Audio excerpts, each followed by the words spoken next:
Hello everyone, I'm Elizabeth Herr in New York and you are watching ABC News Live. Today it is Monday, July 23rd, and there's a lot happening, and we are going to get you up to speed on some of the biggest stories of the day, including President Trump putting Iran on notice. Coming up, we will tell you what this new threat is all about. Also, there was a deadly mass shooting in Canada where more than a dozen people were shot, including a young girl. We're going to take you live to Toronto to get the very latest on that story. But first, let's take a look at some of the other headlines making your news right now.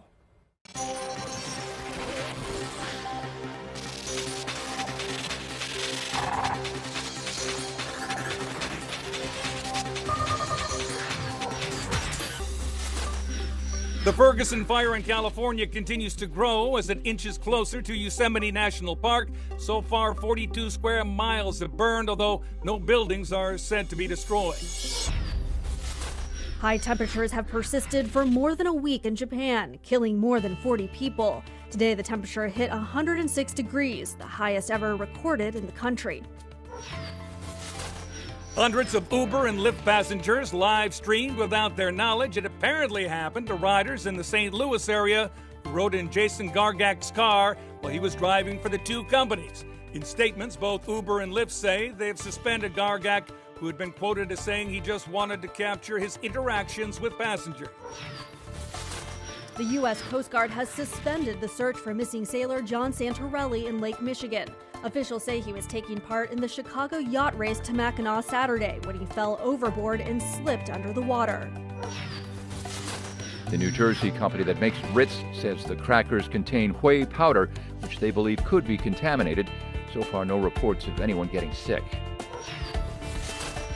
Parents take note. A new study in the American Academy of Pediatrics finds that some food additives and even the packaging can pose health risks. The study says chemicals in cardboard food packaging and nitrates in processed meat can hurt a kid's developing immune system and increase the risk of childhood obesity. The next Mega Millions drawing is tomorrow night as the estimated jackpot has grown to $493 million.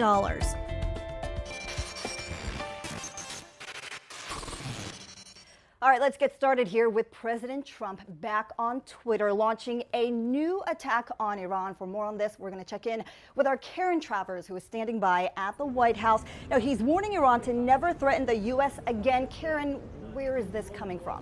Hi, Liz. This was an all-caps tweet very late Sunday night after the president came back from a weekend at his golf club in New Jersey, tweeting this from the White House. Again, it was an all-caps tweet where the president says if Iran threatens the United States, they will, quote, suffer consequences the like of which few throughout history have ever suffered before.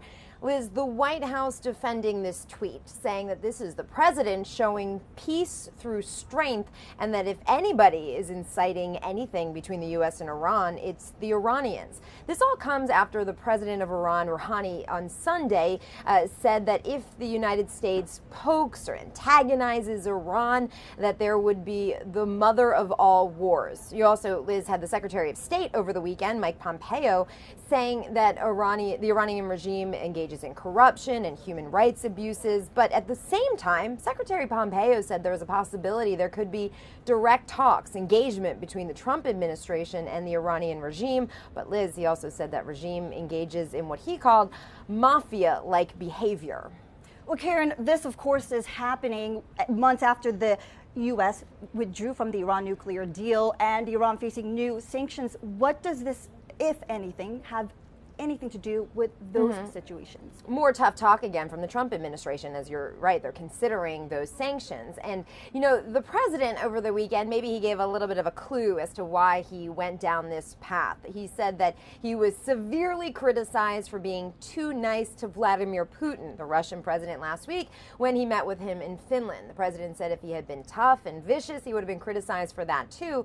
So I think it's notable that while the president was taking heat last week for being too nice to Putin, he's trying to take this tough stance toward Iran. White House Press Secretary Sarah Sanders today brushed off questions about whether it was an attempt to change the topic, shift the narrative a bit from all of the criticism the president was facing last week about Russia, and instead try and create this other story, controversy here with Iran. She says no, the president is focused on many things at the same time, and Iran is one of the many issues on his plate right now. Karen Travers, thank you so much at the White House. Well, we're going to stay in Washington and talk about what else is happening there, including Paul Manafort in court, where his trial is about to get underway. And for the latest on this story, we're going to check in with our Mike Levine. Mike, thank you for joining us. First, talk to us about what we can expect with this trial happening. Well, so Paul Manafort and his lawyers are in court right now, actually, urging a federal judge to actually delay his trial by a matter of months as they try to mount his defense. We will know probably in a matter of hours whether that trial actually gets delayed. If it doesn't, then starting on Wednesday, we can expect both sides to start picking jurors from the jury pool. They'll be looking for people that, while I'm sure they'll know about the actual case, can they be unbiased in their decision making? Well, Mike, also making news, of course, former campaign advisor Carter Page and the new documents released about the wiretapping.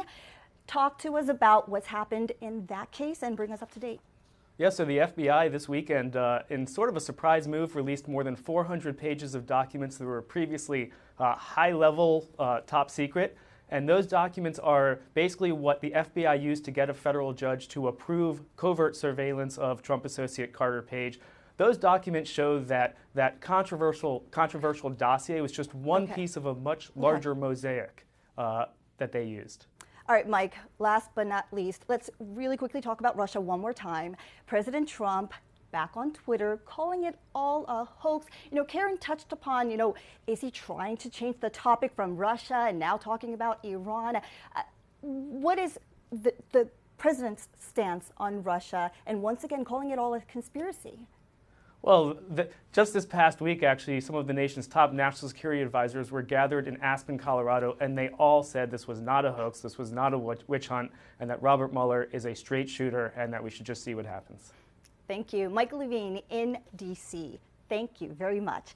Okay, now we are going to take you to Canada, where once again a deadly mass shooting ended with at least 2 people killed and more than a dozen shot. Now, we know that a young girl was shot, and the motive, well, we don't know, but we do know that Toronto officials just held a press conference.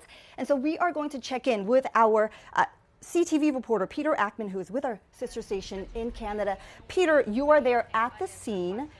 Bring us up to date. What happened and what do we know about what happened? Well, what we heard around 10 o'clock last night, this is a very busy area, inner city area, very popular restaurants, Greek neighborhood. So it was a very packed time, lots of people on patios. When reports of gunfire started, one individual reportedly dressed all in black was shooting into restaurants, into doorways, at people walking by. Ended up, as you mentioned, shooting 14 people. 2 of them have died, 1 at the scene. We're hearing also reports of the 12 injured. There's a young child at 9 years old in critical condition. And so this person was just firing off as many shots as he possibly could. We don't know anything other than that he's a 29-year-old male. What happened at that point is police arrive on scene. They exchanged gunfire with that individual. He took off. Later, they found him dead on the street. How he died, it seems unclear at this point. Police aren't saying whether it was by their hand or whether he killed himself, but the shooter is dead.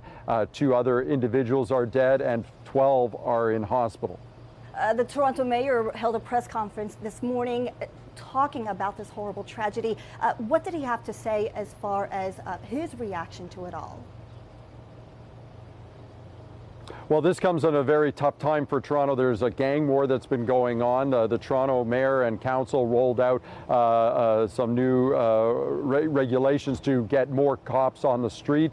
They put 200 extra police officers this weekend. This is the first weekend, and for this to happen. Now, he's not linking this to that gang attack, but he is saying that there is a gun problem in this city and in this country. Let's take a listen to what he said. As I've said repeatedly, this is an international problem and this is a domestic problem. There are far too many people carrying around guns in our city and our region who should not have them.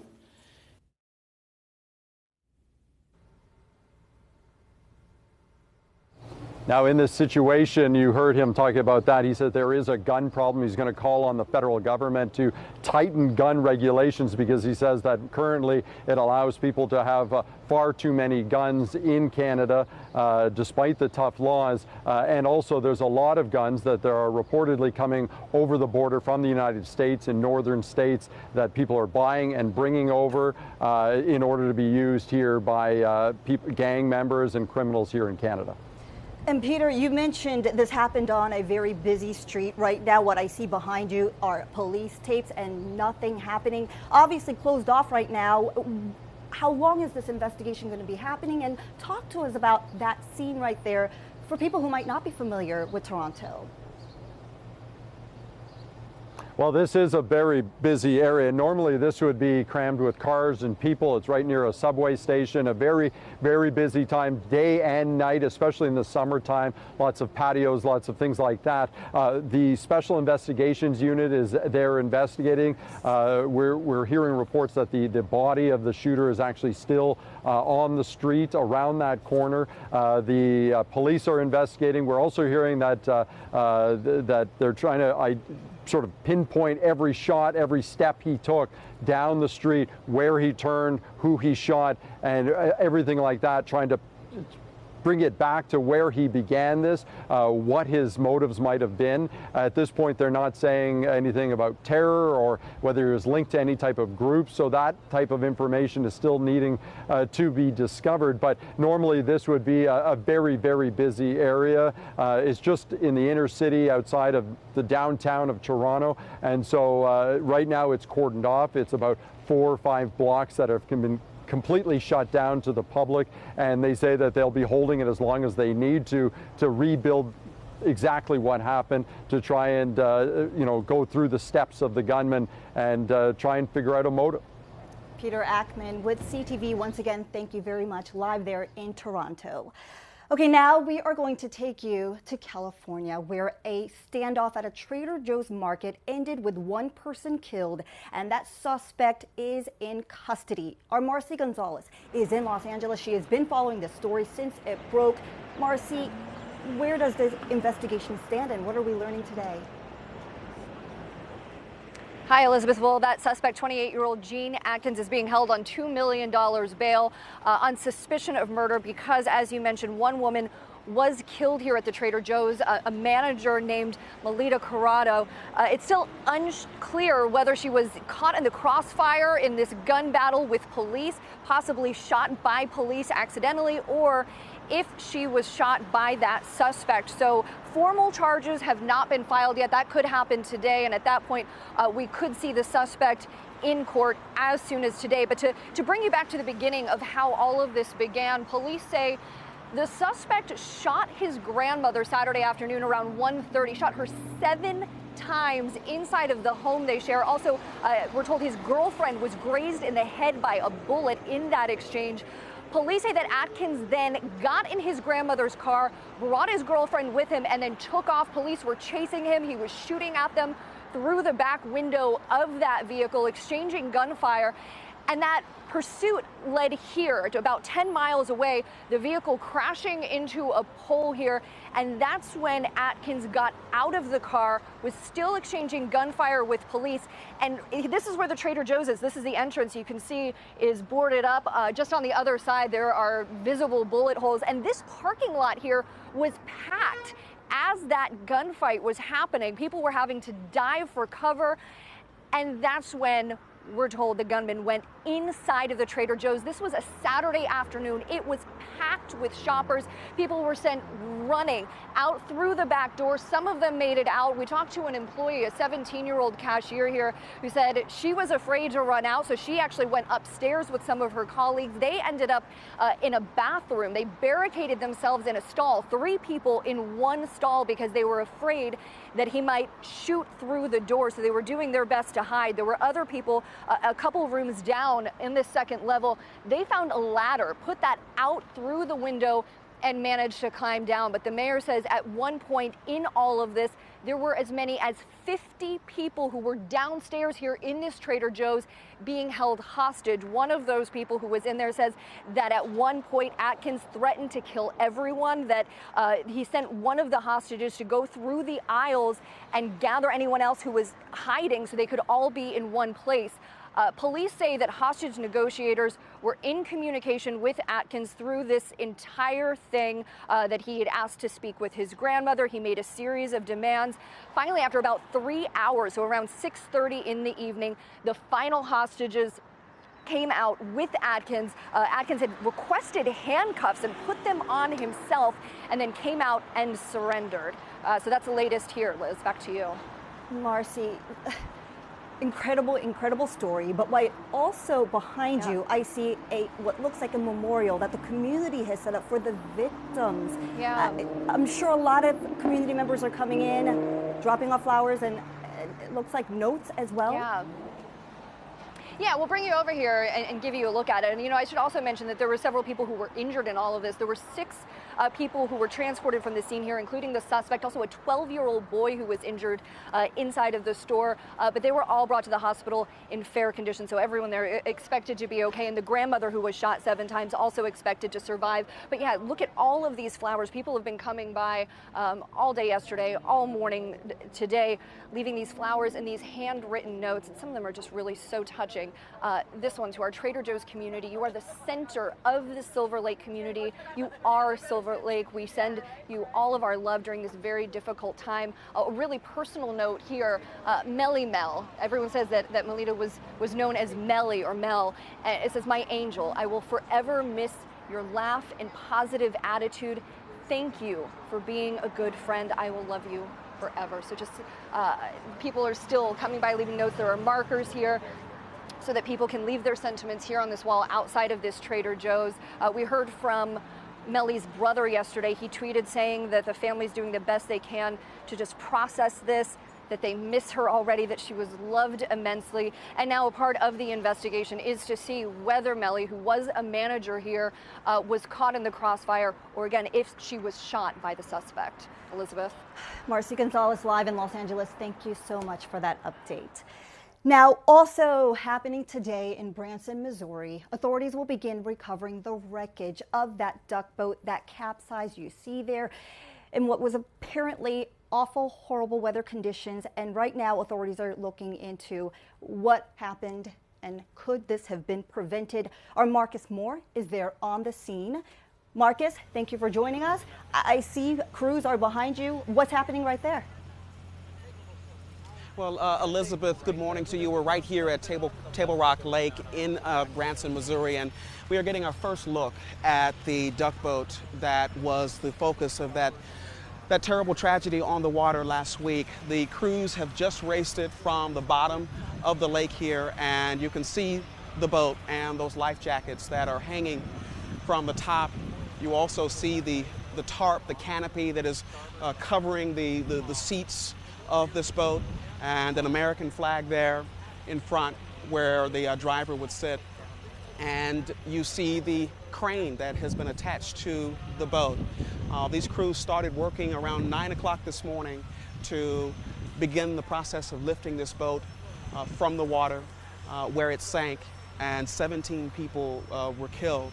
And this is a critical step, Elizabeth, for them in this investigation, because now they will be able to continue their search for answers. We know that over the weekend, those crews were able to recover the data recorder that they say will be able to help them understand what the driver was doing as all of this was unfolding on Thursday. But also, now that they have the boat on the surface, They'll also be able to get to 4 or 5 cameras that the Attorney General says were on this boat that they believe will potentially reveal a lot, or could potentially reveal a lot about what happened and how the crew responded, and also what may have been said. And Elizabeth, I bring that up because one of the survivors, a young lady, Tia Coleman, who lost 9 of her relatives on this boat, she said that as they were enjoying their time here on the lake, the captain described to them where the life jackets were, and you see they're at the top of the boat. But she says he then told the group that they wouldn't need those life jackets. And again, we don't know if the cameras on board may have captured whatever discussions or instructions were given to the passengers. We just don't know at this point. But certainly, Elizabeth, this is a critical and a very emotional and moving step, because you imagine the people, the family that was a part of a family reunion, and people who just wanted to have a good time and ended up being in the middle of a tragedy. Elizabeth. Marcus, I know it's early, but is there any talk at this point about criminal charges? Could anyone be charged with a crime for what happened there? Elizabeth, this is being investigated. It is a criminal investigation at this point, but only until they can rule out the possibility that a crime did occur here. So they have interviewed the captain, and certainly are going through the steps that would indicate that they are treating this as a criminal investigation. But at this point, there have been no arrests, but they are still in the midst of this probe and asking so many questions and trying to get those important answers. And before I let you go, last but not least, you talked about that one survivor, Tia Coleman, who lost 9 members of her own family. She's still in the hospital. What can you tell us about those who survived this? How are they doing? Obviously, emotionally, they cannot be doing well, but physically, how are they doing?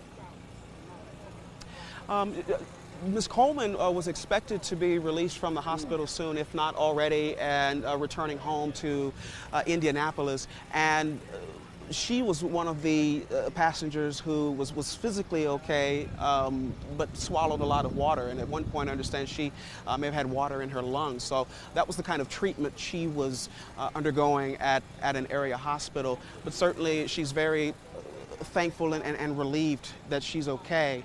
But is so devastated. I mean, there's no words for it. The fact that her 3 young children, her husband, and 5 of her relatives all died in a single moment together, and that is something that she's having to live with now. Marcus Moore, live in Branson, Missouri for us. Thank you so much for that update. And finally, we are going to check in with our weather. There's extreme weather across the country once again, where we are talking about tornadoes, flooding, and also heavy rain, including here in the Northeast. And for the latest on that, let's check in with our Ginger Z. Liz, thank you. I want to get you straight into the East Coast issues because we've got them west and east today. But let's start with the severe storms that have moved through and even flash flooding. Gainesville, Florida, some of the video there showing those gusty winds. There were more than 130 severe storm reports and significant flash flooding in the mid-Atlantic. That's not going to stop. A lot of tropical moisture bringing us flash flood watches from North Carolina up through Pennsylvania. And really, you could see 3 to even 5 inches of rain with these storms the next 48 hours all the way into western New York. So keeping that in mind, we also have a flash flood issue happening Reno, Nevada, where they had their wettest summer day on record. More than an inch fell. A lot of that fell just in 1 hour. And that's not the only spot that has flash flood watches. Any of the burn scar areas with some of that monsoon moisture and even other moisture you could see there, New Mexico up through Colorado. And in the Sierra today, the warning and the watch for up to 2 inches per hour. So rainfall rates could be very, very fast. You go outside of that, and it's very dry in many places. Milpitas, California, this is a more than 300-acre fire burning, 40% contained, and the heat not helping. It's only building as we go through the week. Even Seattle getting in on it. Fairbanks, Alaska tied a record at 88. Dallas, Texas went to 109. Looking for heat advisory, excessive heat warnings to settle in the southwest. Burbank, California, 97 today and going to do another little push of heat to 102 by the time we reach Wednesday. So plenty of issues from west to east. Liz. Ginger Z, thank you so much. And, for the very latest on any headlines of the day, you can always stay with here at abcnews.com for the very latest. But this is it from our team here at ABC News Live. Once again, I'm Elizabeth here in New York. Thank you for watching. Have a great day.